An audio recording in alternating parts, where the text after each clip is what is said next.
Morning, everyone. Morning. How's everybody doing? Good. Good mood. Great. Okay. Not tired after 3 days or 2 days of conference yet. Very excited for this session and great to see a good turnout here. Anybody standing by the side, feel free to have a seat and join us for this very important topic of end fossil fuels now. Anybody agreeing to that? Yay! All right, there we go. Okay, even some that disagree, that's okay. Good to have you here.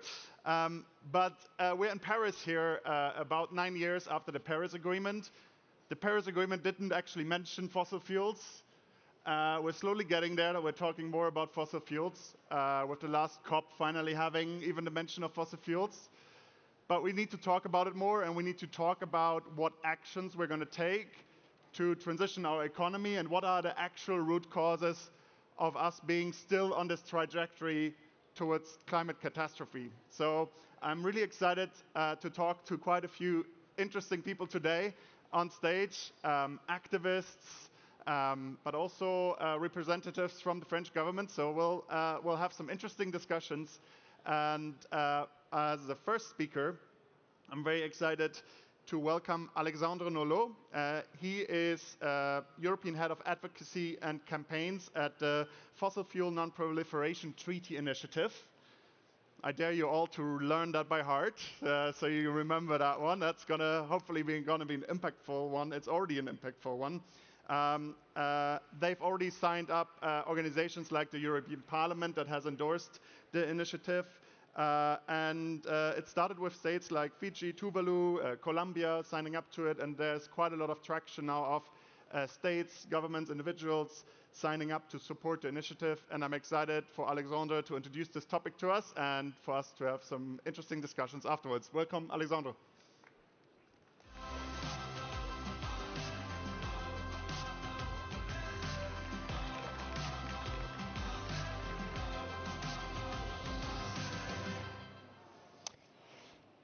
Good morning, everyone. I'm very glad to be there with you for this session on the end of fossil fuel, and very glad also to share our perspective on this. So, as announced, we will talk about the Fossil Fuel Treaty Initiative, and let's start in setting the scene. So, you probably know that the latest state of the Global Climate Report released last week confirmed that 2023 has been the hottest year on record. And it comes after dozens of other scientific reports sounding the alarm. The cost of the current system of fossil fuel extraction is much higher in terms of lives, biodiversity, than the cost of the energy transition. It's quite was clear from the IPCC, but also from the International Energy Agency, that there is no room left for new fossil fuel projects if we are going to meet our climate goal. Because the reality is quite simple. Oil, gas, and coal are the main drivers of climate change, and they need to stay in the ground. But in the face of this reality, world leaders continue to ignore the facts. And governments are still on track to produce more than double the coal, oil, and gas compatible with the global warming target. And the biggest players, what are they doing? They are gunning for increased production. Even as the scientific community urges to cut these dirty energies, the largest Western fossil fuel companies, Total, BP, Chevron, Exxon, Shell, are set to spend $15 million every single hour until 2030. Just to do what? To produce more oil and gas. And of course, they are doing everything they can to make sure decision makers stay on their side. They sent a record, for instance, at the last COP28 summit. They said a record number of 2,400 fossil fuel lobbyists. And what they say to the decision makers, they keep continuing to convince our leaders to invest in false solutions like fossil fuel hydrogen, like capture and carbon capture and storage. It's all about maintaining business as usual. For years, the fossil fuel industry did their best to diffuse the idea that climate change wasn't a reality. And now that the reality of climate change cannot be denied, they will do everything to expand their production. It's all about drilling more, building more pipelines, all of this to get more profits. So this dark situation brings about a legitimate question. Is there a real framework to plan out internationally of fossil fuel and with equity? And of course, the response is no.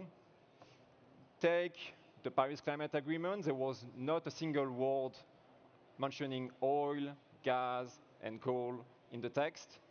And for the COP28, it was presented in the media as historic, but because of the first mention of the need to phase out and to transition away from fossil fuels, but it's a very weak mention, full of loopholes, full of false solutions, and it does not include any concrete plan to negotiate science-allied phase-out dates based on equity.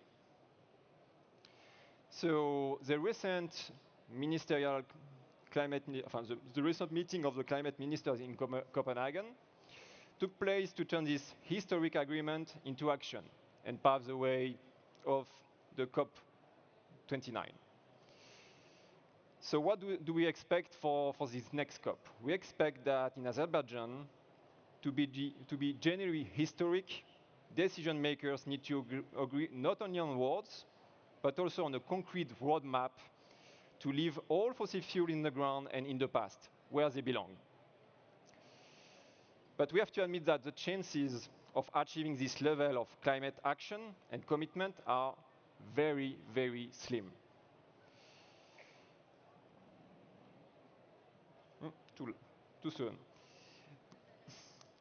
Yes, the Paris Agreement was critical in setting the 1.5 degrees target, and the UNFCCC will continue to be a critical forum to negotiate climate actions.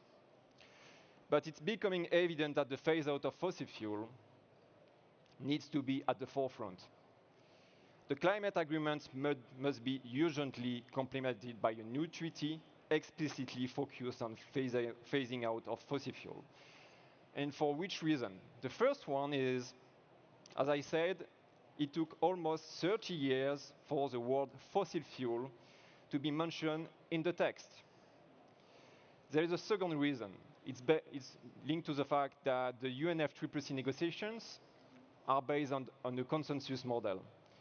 And countries, unfortunately, are very, very unlikely to negotiate different phase-out dates at a COP in the near future. And the last thing is that the current negotiations focus only on the reduction of emissions and not on the regulation, not on the phase-out of fossil fuel production. Summit after summit, over the course of decades, our countries have been negotiating climate targets. But if you address only emissions reductions and demand without fossil fuel supply, you clearly allowed countries and companies to claim that they are climate leaders, but in the same time, they continue to open, approve, and fund new fossil projects. So, after this quite dark landscape, let's talk about the solutions. That's a few years ago, a group of academics, advocates, scientists, and former diplomats came together to propose a fossil fuel Non-Proliferation Treaty. This is a framework where countries could negotiate a phase-out of fossil fuel in a way that is fair, in a way that is equitable.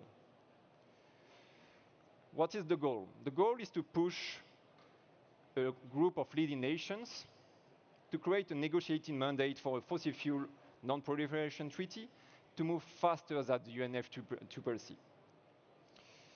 And the thing what we realized at the beginning of this campaign is that we found out that we did not have any accounting or transparency on who's producing what and how much and where. So one of our main partners, Carbon Tracker, created the first global registry of fossil fuel production and reserves. And in providing the answer to how much coal, oil, and gas is produced, but also to where this production is taking place, the global registry provides essential information for governments to negotiate a global transition plan. And now we are also at work to create the three principles that underlie the treaty. First of all, we need, of course, to end the expansion of any fossil fuel project. We need to stop making the climate crisis worse by aiding the expansion of new coal, oil and gas production and infrastructure. We, of course, need to progressively phase out of fossil fuel. And the wealthy countries need to act first. That means, for instance, that the EU should not create new pipelines, as they are planning to do so. It means also that France cannot claim to be a climate leader, while their financial institutions, especially the private ones, their banks, investors, to continue to invest in climate bombs everywhere. It means also that they cannot continue to support politically the giant oil project of Total in Uganda, called ECOP, and claim to be a climate leader. So, last but not least, we need a global transition. We need to respect global and fair transition, We need to respect the equity principle, because the challenge is to stop the expansion of fossil fuel will be, of course, different from one country to another. There are countries like Argentina, Uganda, or Mozambique that are opening new fossil fuel projects just to pay their debt. So we will need to take that in consideration in the new treaty. So here's the good news. Support for the treaty is growing. There is a growing bloc formed by 20 countries, including Colombia, Fiji, Nauru, and Tuvalu and Vanuatu, and so on. And they are spearheading an effort to secure a mandate to negotiate a new international mechanism to manage a phase out of fossil fuel. They deeply work on setting and drafting this treaty to convince the other countries to join. And this campaign has been supported by a lot of different organizations. It's now formed by 2,000 civil society organizations, over 3,000 scientists and academics, even Nobel laureates. Recently, as we said, the European Parliament endorsed the treaty. Tons of different cities, 100 of them, have joined recently the campaign, including Vancouver, London, Sydney, and Paris, and more than 600 parliamentarians across the world, and a growing number of businesses are joining the campaign.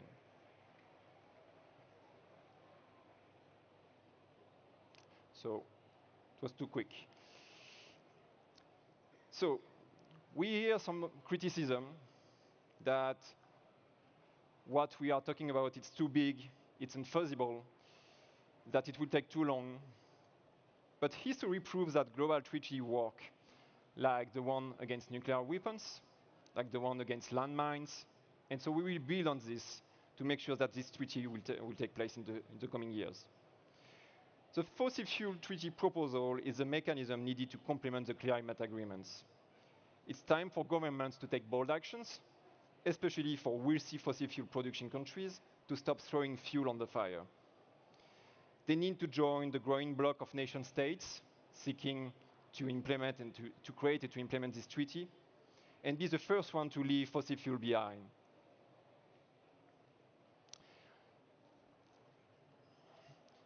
So, if you are into bold actions as citizens, mayors, businesses, and others, if you really want to join an ambitious campaign that is growing, You can be part of it.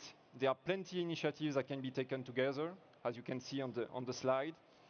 And I thank you a lot for your attention, and I'm happy to discuss with you after the session. Thank you. Thank you, Alexandre. And I just got the request for you to stay on stage for a moment. Okay. Because I just heard we actually have a bit of an announcement, and I'm welcoming to stage Santiago Lefebvre, the CEO and founder of ChangeNOW.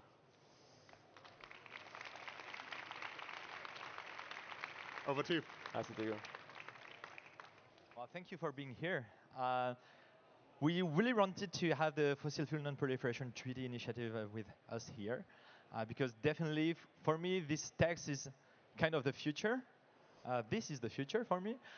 We have the COPs, where we have the first step into the transitioning away from fossil fuels. But for me, the next step, the next big text that will, I guess, and I hope, rule the global agenda on this climate issue will be this proliferation treaty. Yeah, we hope so. And so just we wanted to mention that ChangeNOW just joined the Fossil Fuel Treaty.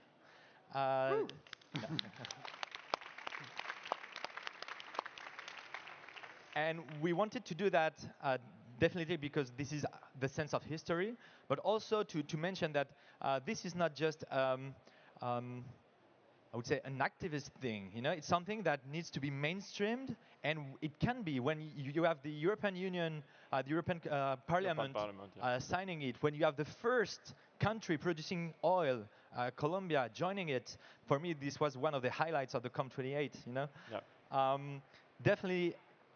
A lot of people can join also, and that's we want to do this first step to sign all that. And so thank you again for being here, and let's see how we can drive this together. Thanks a lot. Thanks a lot for your attention. Thank you so much. Thanks, Santiago. Thanks, Alexandre. Thank you so much. Keep that on. All right. Very excited to continue that discussion, dive a little bit deeper, and bring some new perspectives in on this session. I'm very excited to welcome to stage Lucie Pinson, founder and executive director of Reclaim Finance, and Ingmar Rentzhog, CEO and founder of We Don't Have Time. Welcome to the stage.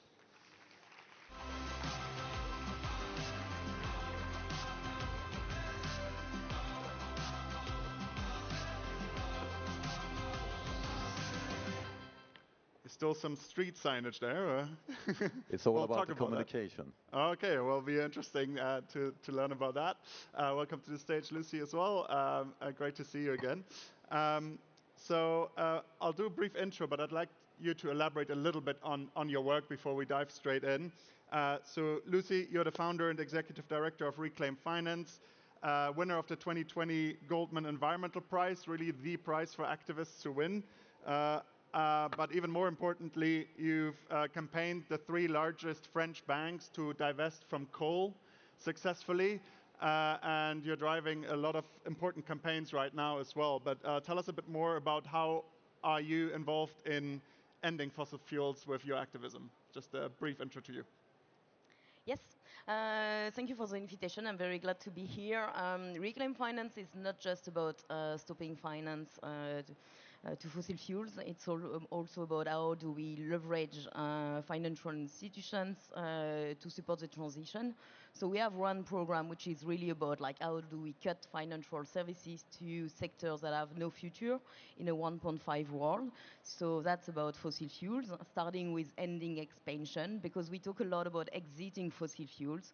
But as a start, there is no way to exit a sector to which we keep adding more and more oil, gas, and coal projects. So the priority for us is to make sure that there is no financial services to new projects or to companies that are still developing new projects. And as we will discuss, I'm sure, later, it's much more difficult to do that for the oil and gas sector than to do it for the coal sector. So at Reclaim, what we do is that we sit with financial institutions to really understand their different businesses in order to make sure that our recommendations are really tailored to each specificity for each business, and that at the same time they remain science-based. So of course, that's the first things to do, to sit and talk with financial institutions and maybe build alliance also internally, because we will see that there is a lot of tension internally with a lot of people that know that we are facing a climate emergency, and in these situations they need to take a stand. Either they take an action or they do not, and in that case they are part of the whole world. They are part of the problem. So we do that, and unfortunately it doesn't work enough.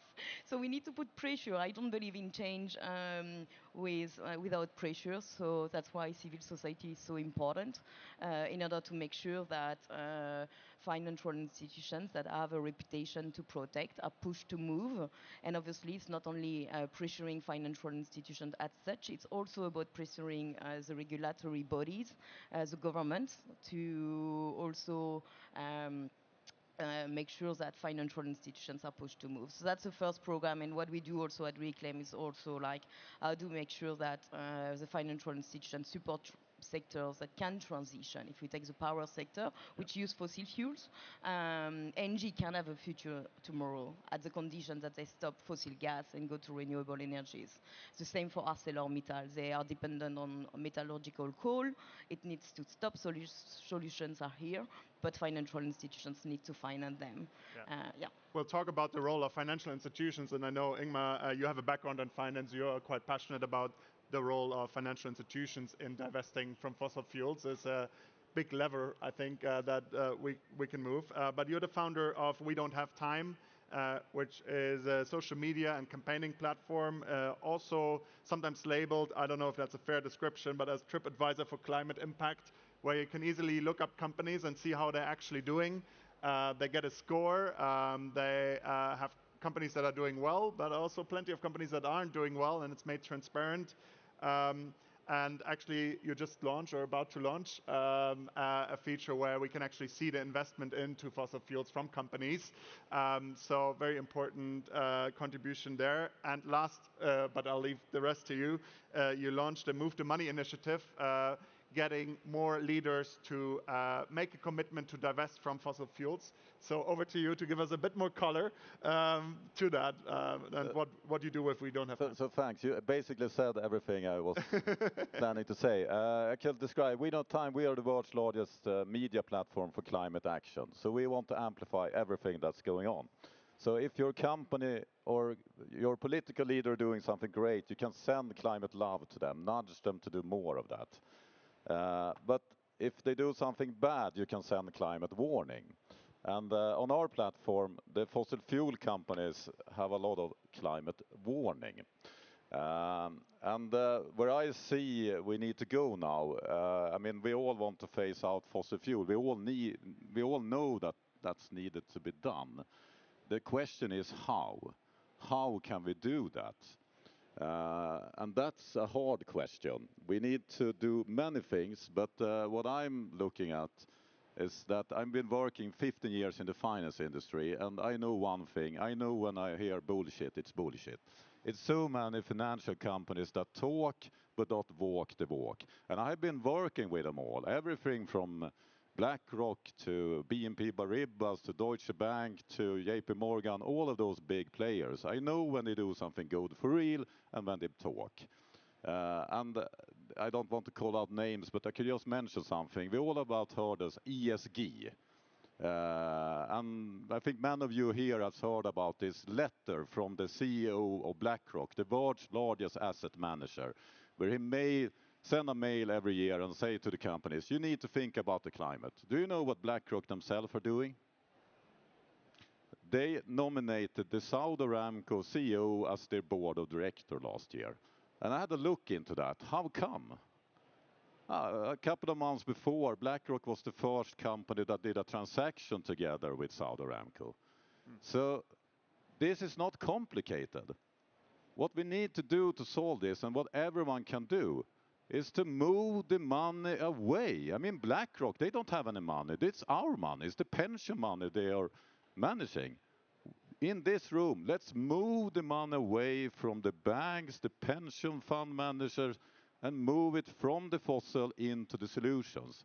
And here's the thing. There's a debate if it's good to divest or be an active ownership. that debate is over because it's irrelevant. We need the money in the solutions. So let's move the money away from the fossil fuel expansion into the solutions. And just to mention an example, all governments, including France, they are increasing the fossil fuel subsidies. According to IMF, it was up to $7 trillion last year. $7 trillion. In France, they increased it to 24 billion direct subsidies in 2022. I mean, that's not climate action. You can ban a plastic spoon, but come on, remove the subsidies. On the same time, the green transition needs investment of $4.5 trillion per year. Hey, 7 trillion there, move it from there into there, and we will solve this. It's as simple as that. Let's do it. It's as simple as that. Let's do it. Now, you both know, obviously, it's very hard to do it, and Lucie's fighting every day. What's your perspective on what do we need to change? What do we need to do? There's been activists like you that have been effective, but it's not enough, right? We need to do more. What is the actions we need to take to divest from fossil fuels? Many things. I will build first on what Ingmar was saying, considering BlackRock engagement. We all know now that engagement with oil and gas major is a waste of time. Engagement has failed. The most of what we got from engagement is transparency, and I love data. I love having more data coming from Total Energy, sure, but materially speaking, what we need is a reduction of greenhouse gas emissions, and transparency does not bring that. So what we need now is to have financial institutions really conditioning all financial services to the oil and gas major to one condition, that they stop developing new oil and gas fields or developing new LNG terminals. And I was yesterday at a forum called not ChangeNOW, but Time to Change, and fortunately some of them are changing now. So I was attending a panel where a representative of a French investor called Ophi Asset Management announced a new approach about denying debt and engaging equity. What they are going to do is to stop buying new bonds from companies such as Total, such as BP, ExxonMobil, because they do not want to put money on the table of oil and gas expansion anymore. They don't want to be complicit of that. However, they also acknowledge the fact that these companies are not going to stop operating overnight, and that they will still have an impact on the people, on the planet, but also on their financial portfolio, on the portfolio of Ophi Asset Management and on the portfolio of the clients of Ophi Asset Management, which are insurers that are also at the front line of climate change. And so they want to oppose it. They don't want to leave. They will stay in, but they will vote against what we call strategic votes, so against the management, against the remuneration, and they will also vote against the dividends. Because they consider that no more dividends should go to, or at least less, should go to the shareholders, and we need money for the planet for this transition. So I would say that's one thing. Denying debt is very important. A second thing, obviously, is that we all know the transition won't be possible without building the alternative. And we know it sounds like an argument from the other side, from the industry, to oppose the change and to justify putting more money on fossil fuels. Let's build the renewable first, and then we will stop fossil fuels. Actually, we need to do both at the same time. And we have banks, we have financial institutions who also like this argument about we need to tackle the demand first, we need to build renewable, but they're not doing it. They're not putting their money in these sectors. So what we are calling banks to do, including the French banks, are stop fossil fuel, sure, which they're not doing. Like France like to talk a lot, but we have in Europe the biggest financer of oil and gas expansion worldwide for European banks. And they also need to adopt targets to finance sustainable power in a way which is aligned with the 1.5 trajectory. So that's really important. And to do that, obviously, they will need the support from more regulation. And today we have this anti-ESG narrative which is growing and growing and growing. And we see a lot of financial institutions to say that they regret what's happening. But do they stand against it? No, they don't stand against it. No one is standing against it to say, guys, I am not going to buy this growing of conservatism and opposition to climate change. I remain committed. We are not seeing what we saw in 2017. In 2017, around the elections of Trump, the business said, we are still in. We are not saying that today, but we need that. And to do that, we also need to get, obviously, like new regulation, and the state in particular can help also increasing the cost of capital for fossil fuels. Simple things can be done. They can, through the central banks, through the European central banks, without changing its mandate, they can increase the cost of capital by increasing the interest rates for polluting activities, including fossil fuels, and reduce the cost of capital for renewable energy. In that way, they will change the rule of the market. Got it. That's a very interesting point, because maybe the elephant in the room is fossil fuels are still hugely profitable, not to society, but to the companies that make money with it, right? Why would they want to do anything else at the moment? And how can we make it not profitable anymore? I mean, I disagree. Okay. If fossil fuel will be profitable, why do we need these subsidies? An industry that needs $7 trillion in subsidies is not profitable. Remove the subsidies and the clean energy will be profitable, more profitable. Well, with the subsidies, they make plenty of profits, but that's exactly the point. I mean, a normal industry doesn't receive a lot of subsidies. It's profitable without subsidies. So fossil fuel industry is a losing industry. Stop subsidizing it. Lucie, anything on that? Disagreement? Of course, we need to stop putting money on the table. Definitely, yes. So yeah, for sure. Got it. Now, obviously, that's on policymakers largely, subsidies. We can obviously do activism. We can put pressure. But let's talk about what the people here in the room can do as business leaders, as individuals, as we wait for regulators to take action. Well, maybe we shouldn't just wait, but what else can we do to make sure that policymakers are acting faster and then we taking our action, what's in our power? Who wants to start?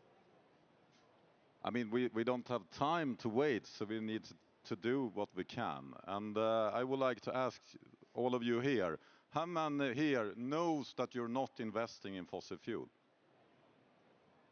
2 hands in an audience of like 10 hands in an audience of 200 people. What I would like to see after we're done here is 200 hands up. And we have a guide to help you. So if you go to wedon'thatime.org, last week, together with the Non-Fossil Fuel Proliferation Treaty, United Nations, and some other great organizations, we have launched a Move the Money campaign, where everyone gets concrete advice on how to identify if their money is invested in fossil fuel and what they can do about it. And many times, about half of the carbon footprint is in the bank. So it takes like 2 hours to move it. And everyone can do this. So my mission with Move the Money is to create a Tesla where we're going to actively work with the green banks, the green pension funds, etc. And we're going to move the money by growing the market share for those that are doing the right thing. And it's going to scare the hell out of those that are not doing the right thing. BlackRock is the world's largest investor. If they want to keep being that, they need to divest. Otherwise, us in this room are going to move away from there. I mean, let's start Move the Money. It's simple. Everyone can do it. And I'm for real. I mean, I've been involved in kickstarting, helping the global youth movement. So now many people know about the climate crisis. That sounded unreal 7 years ago. So what are we waiting for? Let's start Move the Money. Everyone can do it. And policy, yes. But most of us in this room, at least, are living in a democracy. Yeah. Ask difficult questions to the people you're voting for. Ask them about their stand on fossil fuel subsidies. Many times they don't even know about it. Very good message there for everyone to take away. I've got one question maybe to start with Lucie on this one. which is about how do we build alliances as well with the right people to bring about the change. I know you're also trying to convince decision makers within companies to join your mission. Yeah, how do we do that? How do we convince the right people to join that mission? I said a bit about that at the beginning of the panel. So let me change a bit your questions to also build on what Ingmar was saying. Because we all know there are thousands of ways to take action. Some people will go to the streets. Some people will just talk about it, which is already an important thing to get information. Some people will actually move their money. But one obstacle to take action is that a lot of people, you go to work, you go back to your place, you have kids to take care of, you have other things to do. We don't have a lot of time to do that. So maybe you can take action in your job place. You spend 40 hours a week at least at your workplace. So maybe you can investigate that. And we know in France there are several products that are being put in place to invest your money. It's called employee savings. And so what we are working with today, we are working with employees to understand what are they investing in through their employee savings with employees from big corporation, giving them this information in order to empower them next to take action, to go to their direction and say, I do want my money to go on fossil-free funds. And if the direction agree, maybe the discussion will go next to the asset manager managing this money. So you are likely to discuss with Amundi, which is like the biggest investors managing employee savings in France, and who is the first shareholders of Total Energies. So you are likely, indeed, if you have employee savings products, to invest in Total Energies. So I would say, yeah, use your time also as an employee, which will also be a good way, I would say, not only to move your money, but to build a movement internally inside your workplace. And maybe you will move your money first through your company, but maybe tomorrow you will decide also, do we need to change the business model of the company we work at? What needs to change to align this company with the 1.5 trajectory? And we know moving the people from the inside is really, really important to put pressure on the direction of a company that also has shareholders to answer to. And they need like these forces to be here. A lot of you have those roles, so be part of that. Ingmar, any last quick words on that before we wrap up? I have 3 words. Move the money. Do it. Please, seriously, do it. Just do it.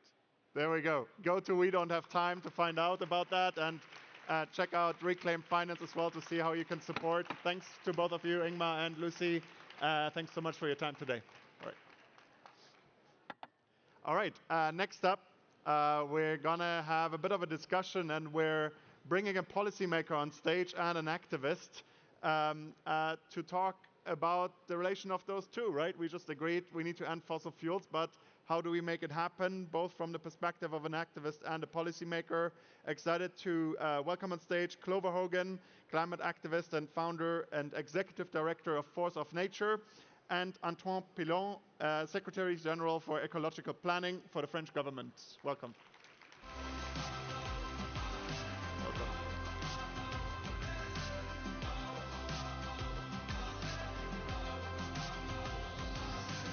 All right. Quick intro, Clover.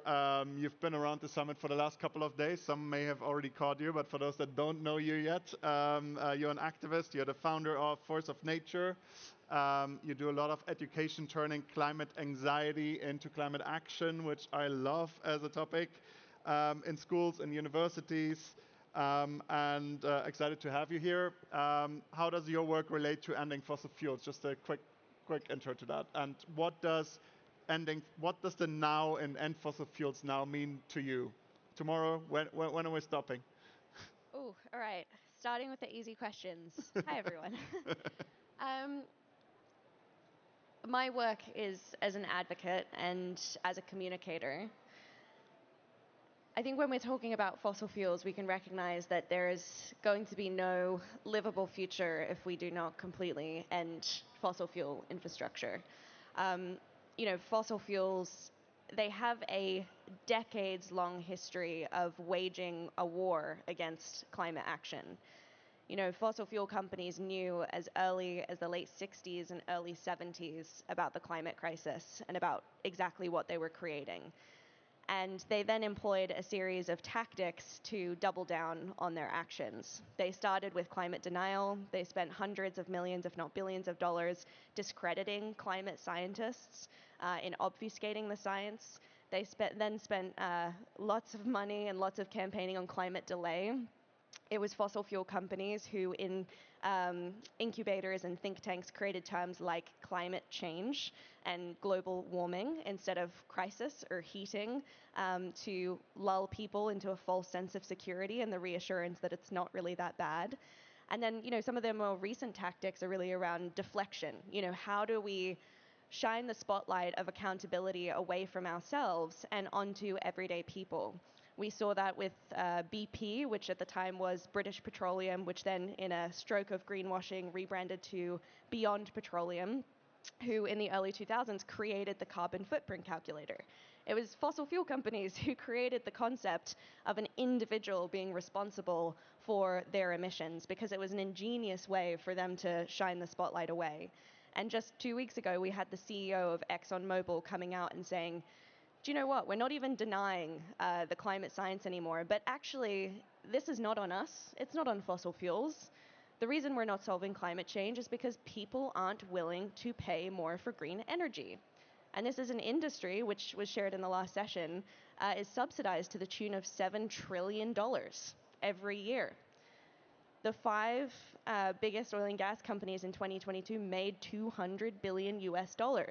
The CEO of ExxonMobil, who said it's not on us, it's on the individuals, he made over $35 million in 1 year off the back of the Ukraine war. So my job as an activist is to call out the responsibility of oil and gas and hold them accountable, and critically mobilize everyday people, the people who are squeezed by the cost of living and energy crisis, to take action into our own hands and accept that change is not going to happen from the people who benefit from the system remaining unchanged. Change is going to happen from people power, as it has throughout history, whether it's the civil rights movement, the suffragettes, the Stonewall Uprising. It is everyday people who have created change. And so that is my role as an activist. Amazing. Well deserved. Now, you actually got Antoine next to you, who needs to make all this happen in his day job. So he's the Secretary General for Ecological Planning for the French Prime Minister, coordinating the different policies. And also your job is to make sure that the government policies match your ecological objectives. Now, I think most countries are not really on track with the Paris Agreement. So, well, maybe we'll jump into that second. But give us a bit of an introduction on what your role actually is, and how do you bridge that gap between so much more action needed and then actually implementing stuff? Thank you very much. I'm very happy to be with you today. So we are a small team just under the Prime Minister, in the Prime Minister cabinet, and we try to find the way to the how question, how we do that.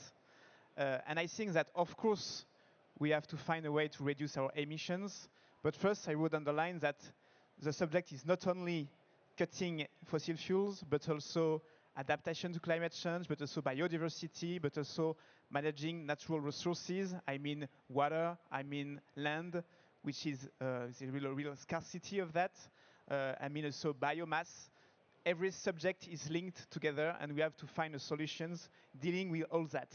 And there are these ecological objectives, but also we need to find a way in order that there is still, I would say, a peaceful society. It means finding ways also to give solutions to people and to help each one to get this transition. I mean citizens, I mean companies, I mean local authorities and all that. So our starting point is that we have objectives. In France, for example, Fit for 55 at the European level, and so we have to reach those objectives, cutting emissions and so far. And then we have to find the way to manage that to reach those objectives. So during the last year, we built this ecological planning with civil society companies and all the ministers. And for each subject, we find a way to do that. So this planning is, the good news is we have a plan, we have a way to reach our objectives. And last year, we managed to reduce 5% of greenhouse gas emissions in France. So this put us on the good track to reach minus 55% in 2030. And of course, this is a starting point. We have to do more, but this is a good starting point for that. Maybe my point is that you spoke a lot about reducing production of fossil fuels. Our mission also is to have solutions to reduce the consumption of fossil fuel. And when I say that, I do not say we only have to first reduce consumption and then reduce production. I mean, we have to do that both at the same time, but not only reduce production, but also reduce consumption. It means finding solutions to switch from thermal cars to electric one, for example. It means finding solutions to make to reduce the quantity of energy consumed, and so far and so far.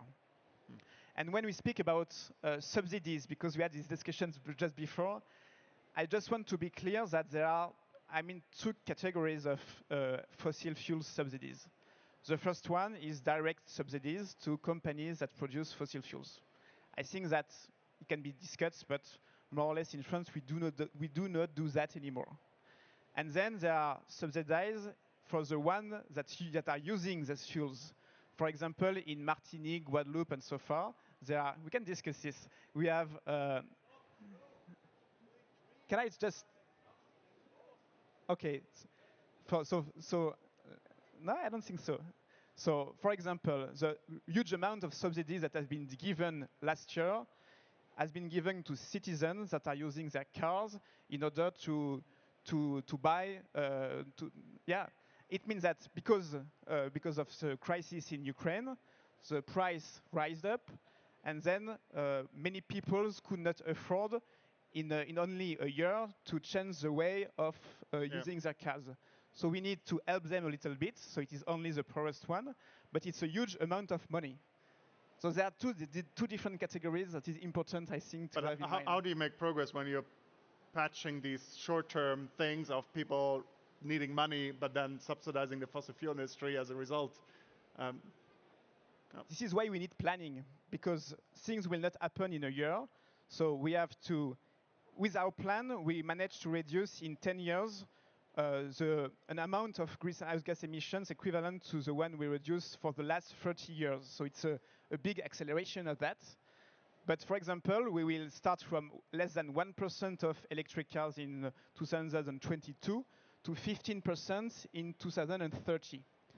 And in our planning, half of the cutting of emissions is done by putting pressure on companies. 55% in putting pressure in national and local authorities, and the last 25% is directly citizens. And we managed to, I would say, only go to 1% to 15% for electric cars, so not putting too much pressures on citizens, because in the meanwhile, we put a big pressure on the reduction for companies.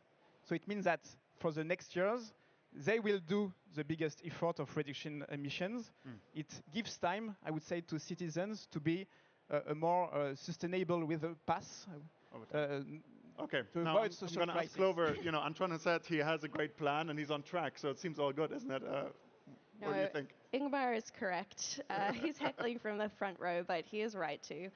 The thing that I think boggles my mind is that countries like France and America, for that matter, are subsidizing companies for the green transition, right? They're giving money to companies to invest in renewables. And yet, as we've seen over the past few years, fossil fuel companies are spending more than they ever have in their history, doubling down on fossil fuel infrastructure.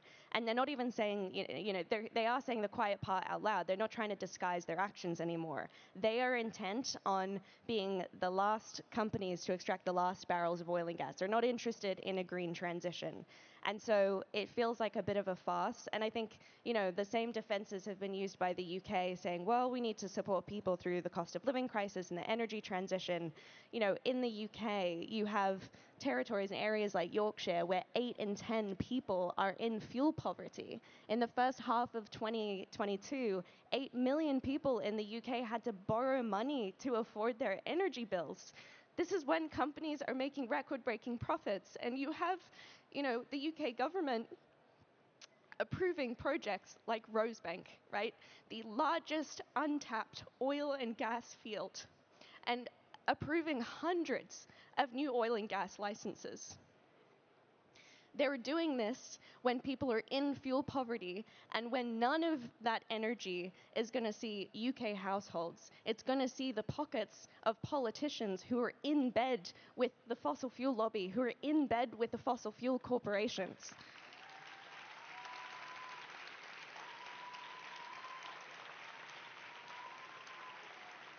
And frankly, it's not just the fossil fuel CEOs. It's not just the CEO of ExxonMobil. It's this entire enabling environment around them. It's policymakers. It's also the media. I've seen nothing in the mainstream media in the UK reporting on the profits of these, corporations, of these CEOs. The media is more interested in depicting environmental activists like myself as terrorists, as telling you that we're the issue, the people who are trying to sound the alarm.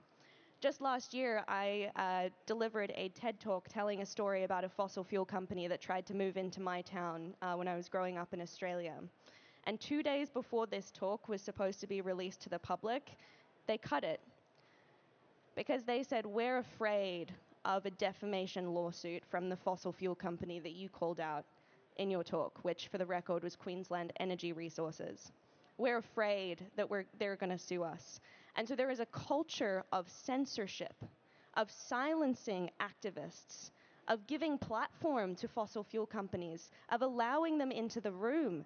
It was mentioned that at COP28 last year, there were over 2,400 oil and gas lobbyists, 4 times more than the year previous. And this is meant to be a neutral negotiation space for policymakers to actually agree on genuine action, on genuine commitments. And so, honestly, it's a bit of a joke if we continue to allow ourselves to believe that fossil fuels have any role in our future, and to not acknowledge that they're doing everything in their power to maintain supremacy.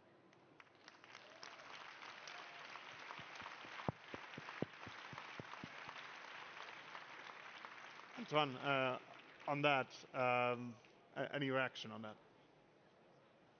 I think first that we need people like you doing that, and I think this is a huge mobilization we have to do against fossil fuels.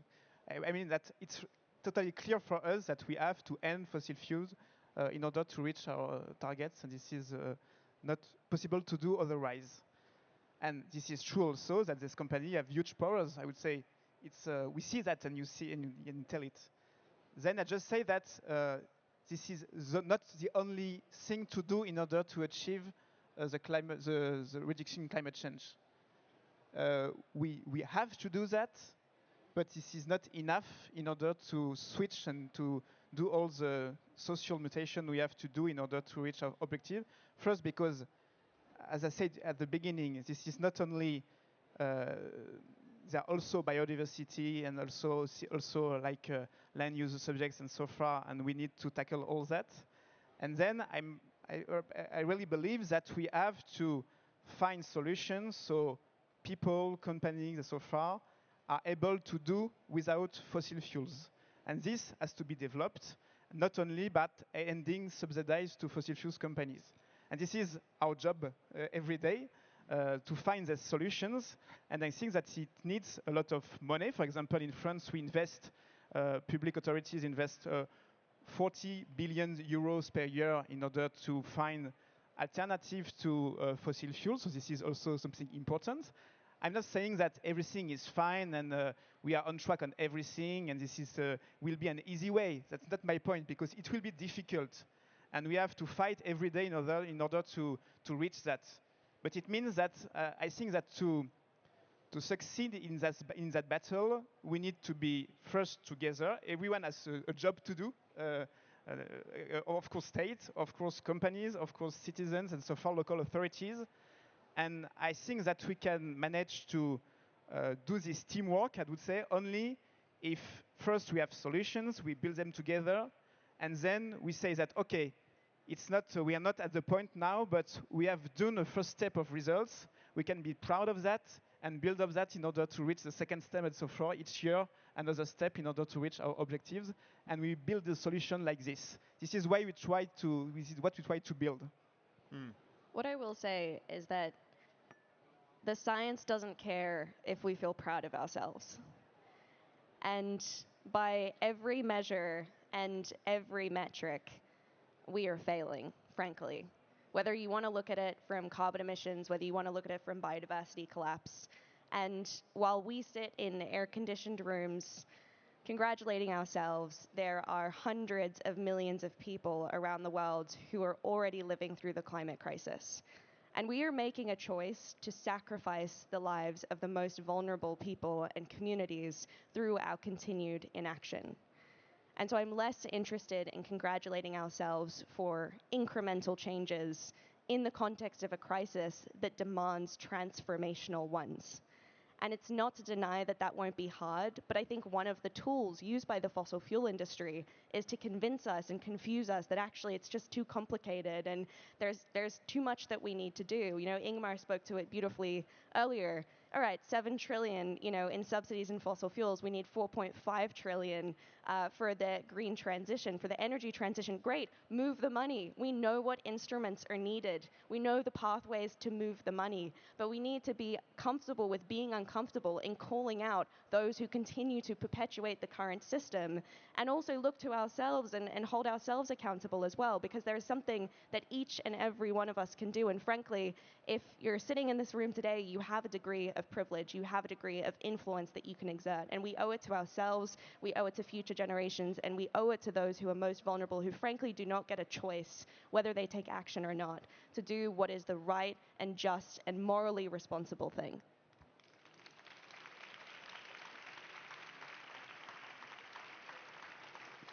Now, before we wrap up, Antoine, as well, I want to ask you something. You're a public servant, but when we speak to politicians as well, sometimes the common complaint, rightfully so in many cases, is, we don't really admit we're not doing enough yet and we're not good enough yet. Where would you say is the French government not good enough yet? Where do you need to do better in terms of that transition to end fossil fuels? We clearly need to do better in many different subjects. So this is not enough for now, but I would say that there is a good starting point, and then we have this plan, but this is only the first step because we have to deliver it, and this is a radical plan in order that we manage to change, really to reach 50-55. So this is, I would say, a big move in our society, and in many things, in public transportations, in reducing also the use of cars, in forest issues also, and reducing pesticides in order to protect biodiversity. In all these fields, there is still a lot to do. But I think that, so I do not diminish that. So we have to do that, we have to accelerate. But my point is that we can, first, we find a way to do that. So there is a path, I would say. This is important for us. Then we put money in order to reach that and to achieve that.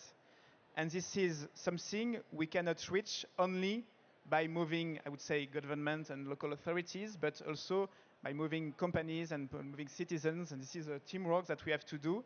And I'm sure that I understand your point, but we need, because this is like a real teamwork, we need to be together. And in order to be together and that we act together, we need to be kind of conscious of what is we have to do, but also kind of proud of what we start to do, and then to build the path.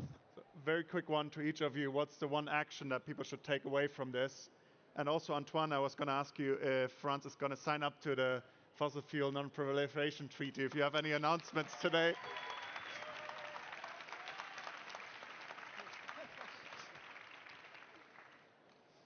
You go first. I would just like to remind everyone in this room, the job of politicians is to represent you. I know that seems crazy when we look at who is in power today, but their job is to represent the everyday citizen. And we now have a decades-long history of policymakers representing the interests of corporations and money. but it is their job to protect us, to protect our future. And policymakers need to remember that. And we all need to be politically active. 2024 is a huge election year. We need to go to the polls. We need to run for office because, frankly, the people in power do not represent us, and they certainly do not represent the most vulnerable in our society. But we also have to challenge the existing political infrastructure and recognize that 3 to 4 year election cycles are not fit for purpose to address huge crises like the climate crisis. We need new political instruments like citizens' assemblies, like deliberative democracy. And so I would invite you to not just think about politics as showing up to the polls and feeling really disillusioned by your options when you are asked to choose between a climate change denier and a seasoned procrastinator, but to get active in your community, because frankly, the people in power are not going to do it for us. We're going to do it for ourselves. Thank you.